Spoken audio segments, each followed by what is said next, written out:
सदाबहार सच्ची कहानियों पर आप सभी का स्वागत है। मैं यूपी उत्तर प्रदेश से दिल्ली शहर गया। मेरे पास वकालत की डिग्री थी। मैं वकालत करने ही अपना रोजगार बनाना चाहता था, लेकिन मेरे पास लाइसेंस नहीं था। उत्तर प्रदेश में मेरे लिए लाइसेंस लेना मुश्किल था। तो मैं दिल्ली चला गया और दिल्ली में प्रैक्टिस करते हुए मुझे अभी एक ही हफ्ता हुआ था कि वहाँ एक अजीबोगरीब किस्सा हो गया, जिसने ना सिर्फ मुझे हैरान किया बल्कि ज़िंदगी भर के लिए मुझे एक सबक भी सिखा दिया। ऐसा सोच भी नहीं सकता था जो मैंने अपनी आंखों से देखा। मैं आपको ये कहानी सुनाऊंगा, लेकिन शर्त है, ये कहानी आपने शुरू से लेकर आखिर तक सुननी है। इस कहानी में छुपे सबक ज़िंदगी भर आपको काम आ सकते हैं। ये किस्सा तब शुरू हुआ जब एक दिन हमारे ऑफिस में एक लड़का और लड़की आए। लड़का लड़की इसलिए कहता हूँ, मुझे उनकी उम्र मालूम नहीं थी। लड़की ने अपने ऊपर काले रंग का दुपट्टा ले रखा था, जबकि आदमी की उम्र काफ़ी ज़्यादा नहीं थे, लेकिन उसने कोई भी बातचीत नहीं कर रहा था। वह मुझसे कहने लगा, वकील साहब, हमारी शादी करवा दो। मैंने कहा, ठीक है, शादी तो मैं करवा दूंगा, लेकिन आप मुझे अपने बारे में बताएं। आप लोग कहाँ से आए हैं और शादी कोर्ट में आकर क्यों करना पड़ी है? लड़का कहने लगा कि हम ये बात आपको नहीं बता सकते। अभी ये बात कर ही रहा था कि एक वकील रुपेश मेरे ऑफिस में अंदर आया। वह कहने लगा, ये लोग तो पूरे दिल्ली से घूम कर आए हैं, लेकिन उनकी शादी किसी ने भी नहीं करवाया, क्योंकि ऐसा केस तो कोई नहीं करेगा जैसा ये लोग कह रहे हैं। रुपेश की बात सुनकर उस आदमी ने तिरछी निगाहों से उसे देखा और बोला, अगर तुम मेरी शादी नहीं करवा सकते तो कम से कम चुप रहो। मैं यहाँ वकील साहब से बात करने आया हूँ। दुनिया में अच्छे लोग भी मौजूद हैं, हो सकता है ये मेरा साथ दे दें। हाँ हाँ, अगर उसके अंदर जरा सा भी उसका ज़मीर बाकी हुआ तो ये तुम्हारा साथ नहीं देगा। तुम लोग ज़रूर कोई गलत इंसान हो, वरना कम से कम वकील लोग से तो कुछ नहीं छुपाते। वकील और डॉक्टर से भी अगर कुछ छुपा रहे हो, इसका मतलब कि तुम कोई जुर्म कर रहे हो। मैं उसकी बात सुनकर परेशान हो गया था, लेकिन रुपेश चाय पीकर वापस चला गया। मैंने उस आदमी औरत से पूछा कि आप बताइए, आपकी उम्र वगैरह क्या है? मैंने ये बात पूछी थी कि वह आदमी बेचैनी से पहलू बदलने लगा। बोला, वकील साहब, आपको कितने पैसे चाहिए? मैंने कहा, मुझे पैसे नहीं चाहिए, मैं पैसे तो वही लूँगा जो बाकी वकील लेते हैं, लेकिन फ़िलहाल आप मुझे अपने बारे में बताएं कि आप क्या कहते हैं। आपकी शादी तो मैं करवा दूंगा, लेकिन मुझे आपके बारे में बिल्कुल एक एक जानकारी चाहिए। मेरी बात सुनकर उसने अपनी जेब में हाथ डाला। मैं ये हरकत देखकर हैरान रह गया था। उसने अपनी पैंट के जेब से 500 के नोट निकालकर गिनने लगा। जब पैसे 1 लाख तक हो गए तो कहने लगा, ये लीजिए, आप 1 लाख रुपए लें और बस हमारा नाम वगैरह पूछकर हमारी शादी करवा दो। आप ये मत पूछो हम कौन हैं, एक दूसरे के क्या लगते हैं। अगर आप यही करते रहे तो फिर तो मैं आपके पास भी नहीं बैठूंगा। मैं उसकी बात सुनकर हैरान हो गया था। 1 लाख तो मैं शुरू में कभी उम्मीद नहीं कर सकता था कि मुझे मिले, जबकि मुझे एक ही दिन में 1 लाख रुपए मिल रहे थे। तो मैंने सोचा, शादी ही तो करवाना है, हो सकता है ये लोग भाग कर आए हों और मुझे शर्मिंदा करना चाह रहे हों, इसलिए मुझे इतने पैसे दे रहे हैं ताकि मैं उनका जल्दी से जल्दी शादी करवा दूं और ये लोग एक रिश्ते में बन सकें।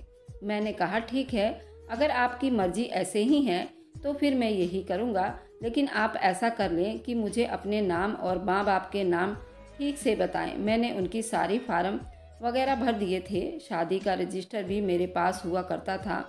मैंने मुफ्ती जी को भी कमीशन दे रखे थे, लेकिन उन लोगों ने मुझे 1 लाख दिए, जो कि मेरे लिए काफ़ी ज़्यादा थे। खैर, मैंने उस 1 लाख को अपनी जेब में रख लिया और मैंने उन लोगों की शादी करवा दी। वह आदमी बड़ा खुश हो गया, कहने लगा, आपने मुझे ज़िंदगी की सबसे बड़ी खुशी दे दी। मैं आपसे इतना खुश हूँ, बता नहीं सकता। फिर कहने लगा कि अगर आपको मुझसे किसी भी तरह की मदद की ज़रूरत हो तो मुझे ज़रूर बताइएगा। मैं आपकी बहुत ज़्यादा काम आ सकता हूँ। मैंने ज़िंदगी में आज तक किसी को खाली हाथ नहीं लौटाया। मेरे पास बहुत कुछ है, लेकिन दरअसल ये शादी मुझे जल्दबाजी के तौर पर करनी पड़ी।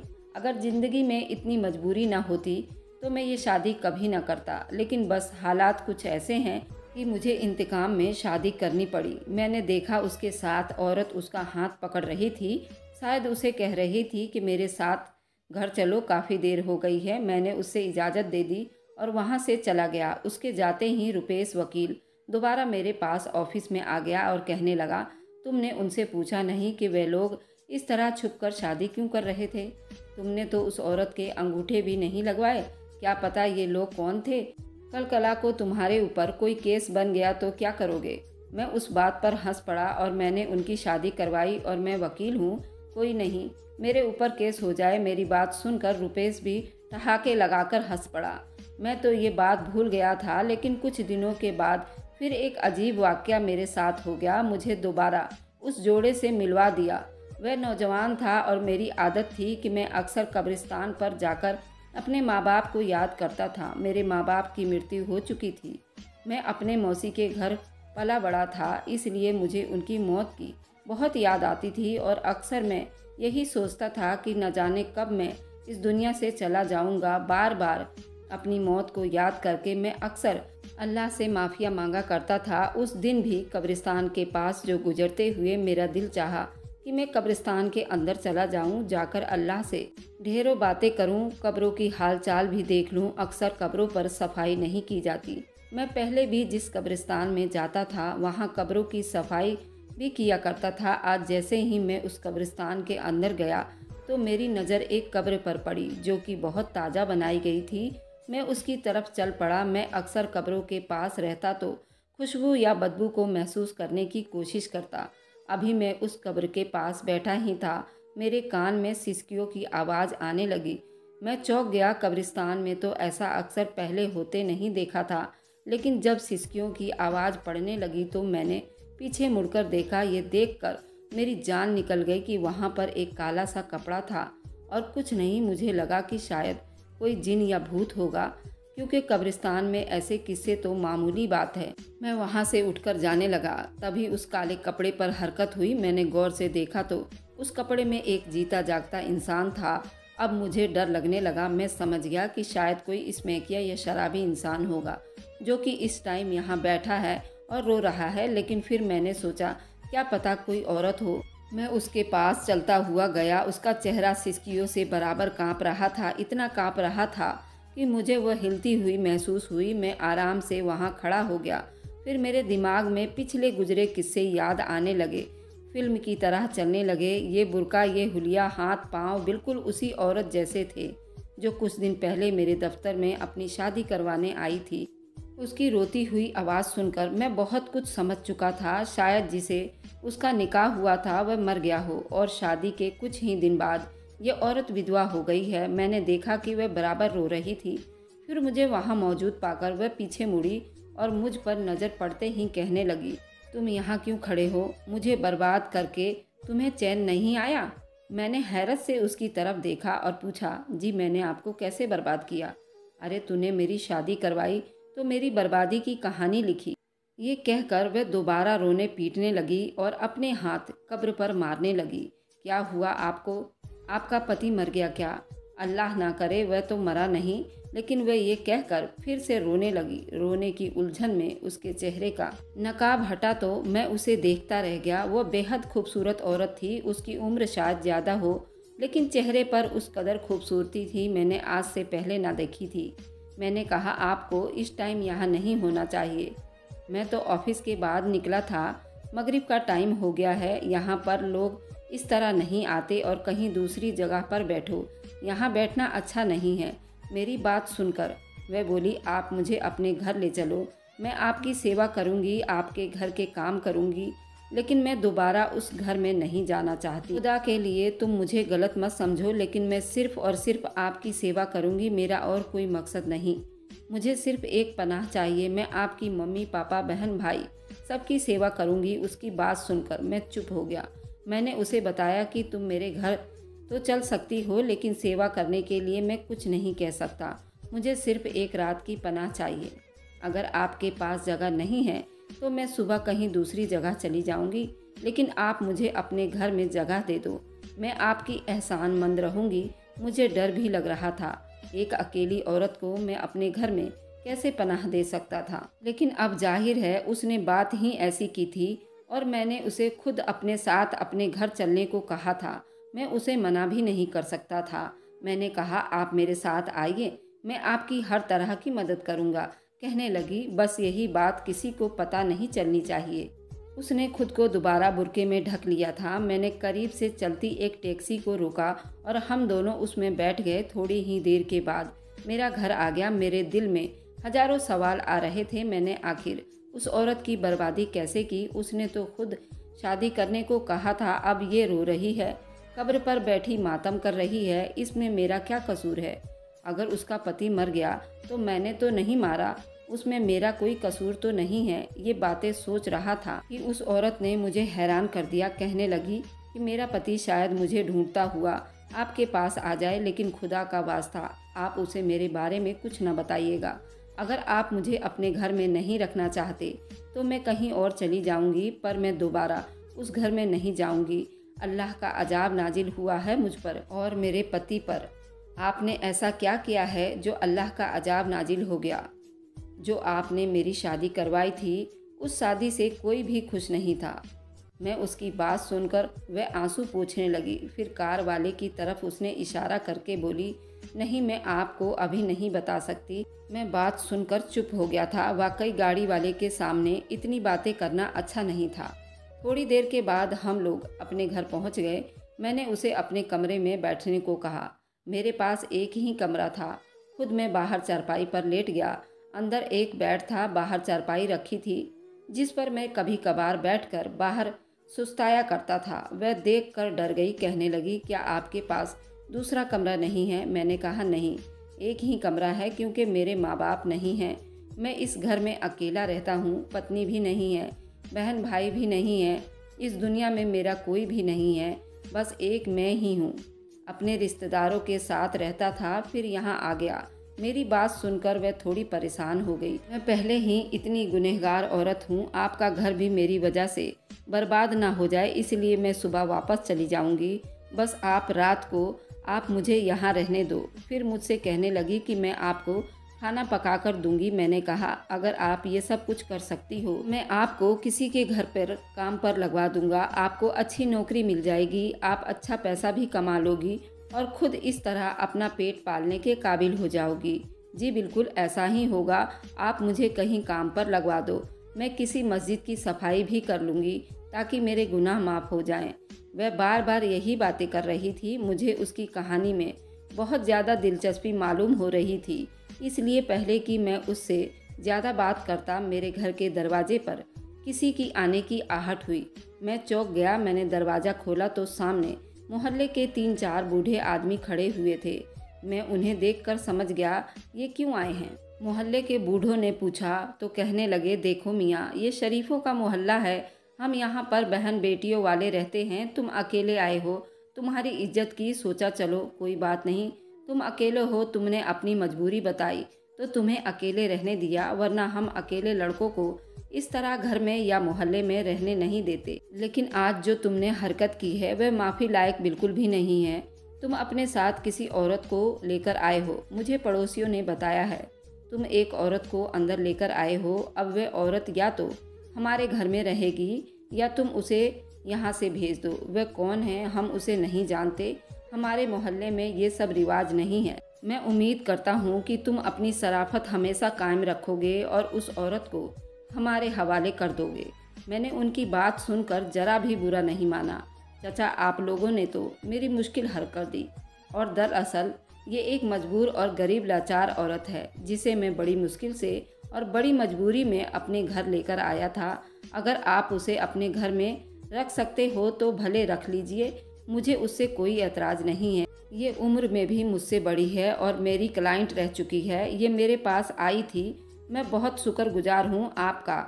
आपने मेरी इस मजबूरी को समझा। मेरी बात सुनकर वह बूढ़े लोग खुश हो गए। कहने लगे, ठीक है, तुम इस औरत को हमारे घर ले आओ, मेरी बड़ी बहन के घर रह लेगी। तुम अकेले हो, तुम जैसे इंसान के लिए ये एक आजमाइश होगी। तो तुम्हारी शराफत है, तुम हमें बहुत अच्छे लगे हो। कल को अगर तुम्हारी कहीं ज़रूरत पड़ी, तुम्हारे कैरेक्टर की गवाही मैं खुद दूंगा। मैं तुम्हारी इस शराफत से बहुत कायल हो गया हूँ। ये बात सुनकर मुझे तो कोई मतलब नहीं था, लेकिन उस बुजुर्ग ने ये सारी बातें बोलकर उस औरत को परेशान कर दिया था। मैंने जाकर उससे माफ़ी की और कहा कि मोहल्ले वालों की नज़रों में ये सब कुछ ठीक नहीं है। आप उन लोगों के साथ जाना होगा। वह बड़ी हड़बड़ी से उठी और उनके साथ चली गई। उसने मुझसे कोई गिला शिकवा नहीं किया, लेकिन मुझसे उसका एहसास था। अगली सुबह मैंने उन लोगों के पास गया, कहा कि आप इस औरत को मेरे हवाले करो, मैं उन्हें अनाथ आश्रम पहुंचा कर आऊँगा। वहाँ कानूनी मालूमात होते हैं, मैं खुद देख लूँगा। मेरी बात सुनकर वह बूढ़ों ने कोई ऐतराज़ नहीं किया। उसे यकीन था कि मैंने जो कहा वह सच ही कहा है। सो मैं उसे गाड़ी में बिठाया और हम लोग अनाथ आश्रम की तरफ चल पड़े। मैंने कहा, हमारे पास ज़्यादा टाइम नहीं है, आपको मुझे अपनी सारी कहानी अब यहीं सुनानी होगी, क्योंकि आप अच्छी तरह जानती हैं कि कल क्या हुआ था। मेरी बात सुनकर वह मुझसे माफ़ी करने लगी, बोली कि मेरी वजह से आपकी शराफत पर भी आँच आ जाएगा, इसलिए आप बेशक मुझे अपने साथ मत रखो, लेकिन अनाथ आश्रम अपनी जिम्मेदारी में मुझे वहाँ पर छोड़ आओ और उन्हें ये भी कह देना कि कोई और मुझे लेने आए तो आप मुझे उसके हवाले ना करें। मैंने कहा कि आप बिल्कुल इस बात की फ़िक्र ना करो, मैं उनसे खुद बात करूंगा और एक वकील को कभी भी मना नहीं कर सकेंगे। मेरी बात से वह तसल्ली में हुई। फिर अपनी कहानी सुनाने लगी। वकील साहब, मैं आपको क्या बताऊं, मैं तो दुखों की मारी बदनसीब बेहया औरत हूं। अब मैंने ये बुर्का ओढ़ा है, अपनी बेहयाई के लिए अल्लाह से माफ़ी मांगती हूं। जो भी मैंने किया, मेरा खुदा मुझे उसके लिए माफ़ कर दे। ये बात ज़्यादा पुरानी नहीं है, तो फिर 2-3 साल पहले ही ये किस्सा शुरू हुआ था, जब मेरा पति, जो मुझे शादी करके घर ले गया था और मैं एक बच्चे की माँ भी थी, मुझे नज़रअंदाज करने लगा। बात बात में मुझे ताना देने लगा, तुम पहले की तरह खूबसूरत नहीं रही, शादी के बाद तुम्हारा रूप था, अब तुम बदल गई हो, तुम अपना ख्याल नहीं रखती, नहाती धोती नहीं, मेकअप नहीं करती, तो तुम अपनी सफाई का ख्याल नहीं रखती। उनकी बातें सुनकर बजाय अपनी गलतियों को कबूल करती, मैं उल्टा परेशान रहने लगी। एक दिन मैं छत पर जाकर अपनी सहेली से बात कर रही थी। मैंने उसको ये सारी बातें बताई। मैंने कहा, मेरा पति मुझसे बहुत ज़्यादा गिले शिकवे कर रहा है। कहने लगी कि तुम उसे खुद से थोड़ा दूर करो। मर्द को जब तक अपनी पत्नी का एहसास ना हो तब तक उसकी कदर नहीं करता। तुम उसे अपने से दूर रखोगी तो वह तुम्हारे लिए तरसेगा। मैं भी बेवकूफ़ थी, मैंने अपने पति से दूर रहना शुरू कर दिया। मेरे पास आता तो मैं कोई ना कोई बहाना कर देती। कभी कहती कि मेरी तबीयत ख़राब है, तो कभी मैं उससे लड़ना शुरू कर देती। नतीजा ये हुआ कि बजाय मुझे मनाने के, मेरा पति रात को देर से घर आने लगा। बजाय परेशान होने के, मैं उसकी उन बातों पर गुस्सा करती और जब भी वह आता तो लड़ना शुरू कर देती।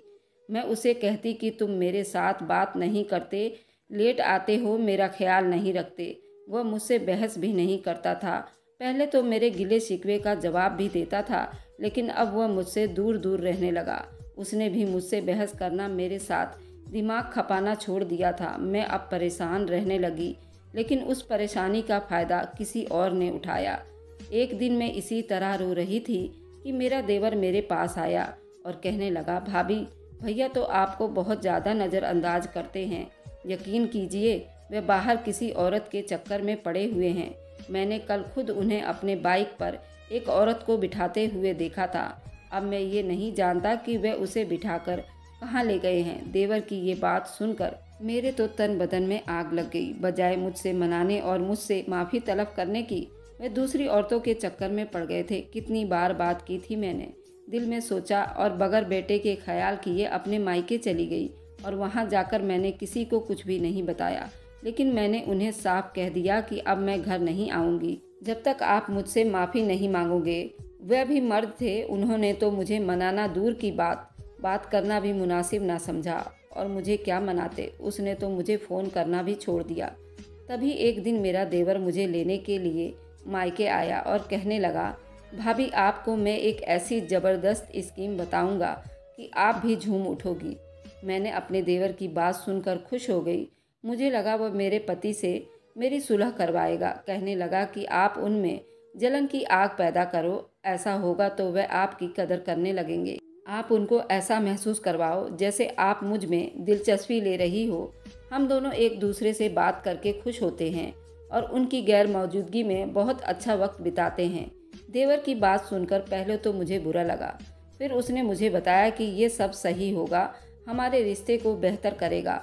सो मैंने अपने देवर के कहने पर जो उसने कहा मैं करती गई। एक दिन मेरे पति के घर आने का टाइम हो गया था। मैं तैयार होकर अपने देवर के साथ बैठकर चाय पीने लगी। मेरा पति घर आया तो मैंने दरवाजे को खुद ही खुला छोड़ दिया था ताकि वे अंदर आकर देखे कि हम दोनों आपस में बैठे गप्पे लड़ा रहे हैं। बस फिर क्या था, मेरे पति ने जब ये सीन देखा तो आग बबूला हो गया। उसने आकर अपने छोटे भाई को मारने की कोशिश की। दोनों भाइयों में उसी टाइम लड़ाई शुरू हो गई। छोटे भाई ने बड़े भाई को इतना जोर से मारा कि वह मौके पर दम तोड़ गया। मैं ये सारा सीन देखकर तड़पती रह गई। सोचा नहीं था कि ये सब हो जाएगा। मेरे दिमाग में कुछ नहीं आ रहा था। मेरा दिमाग बेहोशी में डूब रहा था। फिर पता नहीं कैसे 4 महीने बीत गए। मेरी इद्दत का टाइम भी बीत गया जो कि बहुत तकलीफ़ में था।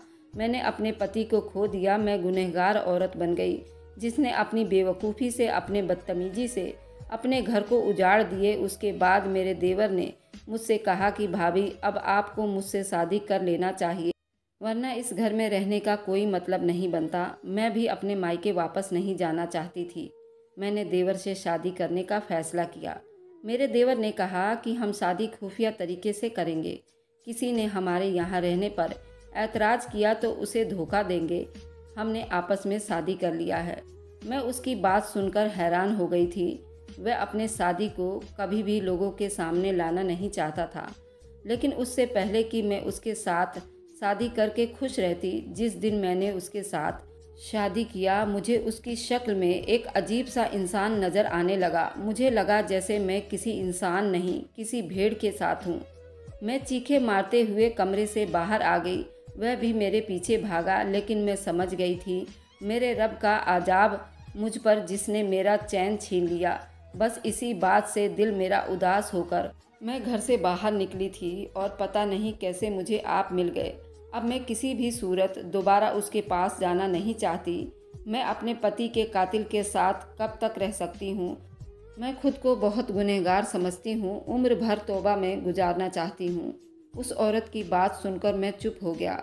वह कितनी बेवकूफ़ और नादान औरत थी और शैतान के चंगुल में बड़ी आसानी से आ जाता है। खुदा हम सबको सीधे रास्ते पर चलने की तौफीक अता फरमाए। तो दोस्तों, कैसी लगी आज की कहानी? उम्मीद है आपको पसंद आई होगी। अच्छी लगी हो तो कमेंट, लाइक, शेयर ज़रूर कीजिएगा। Thanks for watching. Like and subscribe. Bye bye.